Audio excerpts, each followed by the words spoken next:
L'Éden Théâtre commence à devenir un cinéma en 1895, au moment où les frères Lumière inventent leur fameux procédé de cinématographe qui donnera naissance donc au film Lumière. Ici, nous sommes au balcon d'une salle qui comptait 250 places.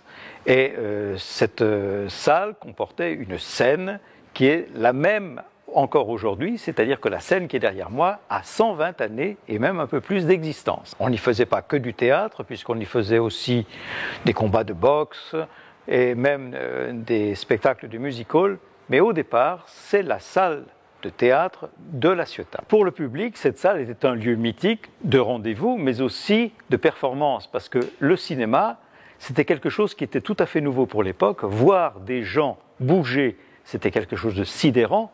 Et entendre, parce que ça a été le cas rapidement, des gens s'exprimer, ça provoquait dans le public un enthousiasme tel que lors des premières séances, les gens dans les travées s'embrassaient. Et dans une salle populaire, le balcon était évidemment le lieu de rendez-vous de la jeunesse ciotadenne.